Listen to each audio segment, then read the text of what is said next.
മലപ്പുറത്തെ നിയുക്തി M P T Muhammad Basheer നമ്മളോടൊപ്പം ചേരുകയാണ്. ഇപ്പോൾ മുസ്ലിം ലീഗ് പ്രതീക്ഷിച്ചതിനേക്കാൾ വലിയൊരു ഭൂരിപക്ഷത്തിലേക്ക് മലപ്പുറത്ത് ഭൂരിപക്ഷം എത്തിയിരിക്കുന്നു. എങ്ങനെയാണ് ഇതിനെ വിലയിരുത്തുന്നത്? ആദ്യമായിട്ട് എല്ലാവരോടും നന്ദി രേഖപ്പെടുത്തുകയാണ് ഇത്ര ഉജ്ജ്വലമായൊരു വിജയം തന്നതിന്.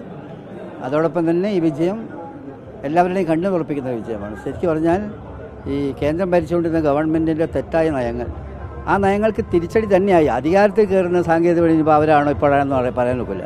പക്ഷേ നരേന്ദ്രമോദിക്ക് മനസ്സിലാക്കാൻ ഇന്ത്യയിലെ ജനങ്ങൾ എഴുതി കൊടുത്ത വിധിയാണ്. അദ്ദേഹത്തിന് ലക്ഷക്കണക്കിന് വോട്ടിൻ്റെ ഭൂരിപക്ഷം കൊടുത്തിരുന്ന വാരാണസിയിലടക്കം അദ്ദേഹത്തിന് വോട്ട് ചെയ്ത ജനങ്ങൾ, സ്വന്തം തട്ടകത്തിൽ വോട്ട് ചെയ്ത ആളുകൾ തിരിച്ച് ചിന്തിക്കുന്ന സ്ഥിതി ഇതിൽ നമ്മൾ കണ്ടു.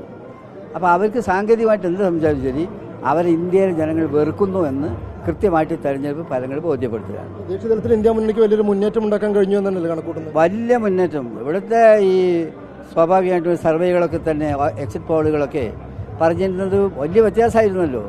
എന്നാൽ അതിൽ നിന്ന് മാറി വലിയ ശക്തിയാണ് ഈ യു പി എ അല്ലെങ്കിൽ ഇന്ത്യ മുന്നണി എന്ന് കൃത്യമായി വിളംബരം ചെയ്യുന്ന വിജയമാണ് ഉണ്ടായിട്ടുള്ളത്. ചെറിയ വിജയമല്ല. അത് സാങ്കേതികമായിട്ട് ഭരിക്കാനായിരുന്നുള്ളത് വേറെ, അതിപ്പോൾ ചർച്ച ചെയ്യാനിരിക്കുന്ന കാര്യങ്ങളാണ്, അല്ലെങ്കിൽ നമുക്കിപ്പോൾ പറയേണ്ട കാര്യമില്ല. പക്ഷേ കണ്ണു തുറപ്പിക്കുന്ന വിജയമാണ്. ഇടതുപക്ഷ മുന്നണിക്കും വലിയൊരു പാഠമാണ്.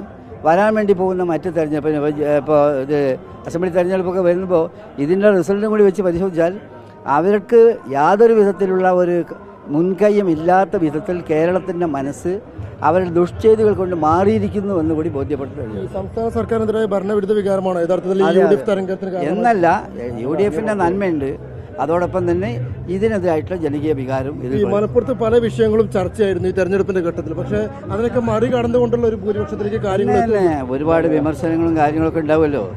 എല്ലാ വിമർശനങ്ങളുടെയും അർത്ഥശൂന്യത ആളുകൾ മനസ്സിലാക്കി UDF വോട്ട് ചെയ്ത് ജയിപ്പിച്ചതാണ് ഇതിൻ്റെ ഫലം.